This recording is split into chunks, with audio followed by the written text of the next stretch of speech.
بادشاہ کے استبل میں گھوڑے اور گدھوں کو نا کسی وجہ سے اکٹھا باندھنا جانا شروع ہو گیا۔ گدھے سوچتے ہیں کہ یہ گھوڑے جو ہیں سارا دن فالتو میں بیٹھ کے کھاتے رہتے ہیں، یہ کام وغیرہ کوئی نہیں کرتے، میں پورا دن کام وغیرہ کرتا رہتا ہوں اور کھانا مجھے ان سے بدتر دیا جاتا ہے، ان کو اچھے سارے کھانے کھلائے جاتے ہیں اور زیادہ سے زیادہ ایک حوالدار جو ہوتا ہے وہ ان کو تھوڑی سی تفریح کے لیے باہر گھمانے لے جاتا ہے۔ لیکن ان میں کیا ایک خاصی بات ہے کہ ان کو جو ہے نا اچھا کھانا دیا جاتا ہے اور ہمیں نہیں دیا جاتا۔ ایک دن کیسا ہوتا ہے کہ بادشاہ کے جو گھوڑے ہوتے ہیں وہ کسی کام پہ جاتے ہیں اور واپس نہیں آتے ہیں، 2-3 دن ایسے جو ہے نا گدھا انتظار کرتا رہتا ہے، پتہ نہیں گھوڑے کہاں پہ گئے ہیں۔ جب وہ واپس آتے ہیں تو وہ دیکھتا ہے کہ کسی گھوڑے کا کان نہیں ہے، کسی کا ناک نہیں ہے، کسی کو فلاں جگہ پہ زخم لگ گیا، کسی کی ٹانگ نہیں ہے، کسی کی پونچھ نہیں ہے۔ گدھا بڑا پریشان ہوتا ہے کہ گھوڑوں کے ساتھ یہ ہوا کیا ہے۔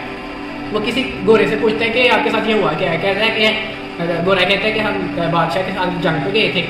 جنگ تو ہم جیت گئے لیکن ہماری جو قربانی کی صورت میں یہ ہمارا حشر ہو گیا ہے۔ تو گدھا سوچتا ہے کہ پھر میں تو عافیت میں ہوں، میں اگرچہ کام زیادہ کرتا ہوں، کھاتا کم ہوں، لیکن میں اس طرح کی اذیت سے تو دو چار نہیں ہوں نا۔ تو پھر گدھا سوچتا ہے کہ یا بارک تعالیٰ تو نے جو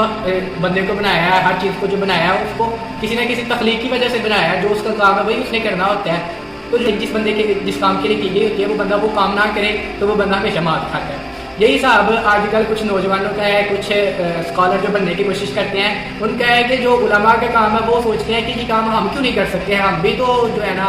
انہیں کی طرح ہیں، ہمارے بھی 2 ہاتھ ہیں، ہم بھی اتنے ہی کھاتے ہیں، ہمارے بھی باقی معاملات اسی طرح ہوتے ہیں، لیکن ان میں کیا خاص بات ہے کہ ہم ان کی طرح نہیں ہیں۔ تو وہ جب قربانی دینے کی باری آتی ہے تو وہ سوچتے ہیں نہیں یہ قربانی تو ہم نہیں دے سکتے ہیں، لیکن جب میوہ کھانے کی بات ہوتی ہے تو وہ یہ سوچتے ہیں کہ ہم بھی جو ہے نا میوہ کھا لیں علماء والا، لیکن علماء والی جو ہے نا قربانی نہ دے سکتے۔ تو بندے کو ہمیشہ جو دین ہے نا وہ دیندار سے سیکھنا چاہیے، کوئی بھی کام ہوتا ہے وہ اس کے پروفیشنل بندے سے سیکھنا چاہیے، پھر بندہ اس کام کو صحیح طریقے سے پتہ کر سکتا ہے۔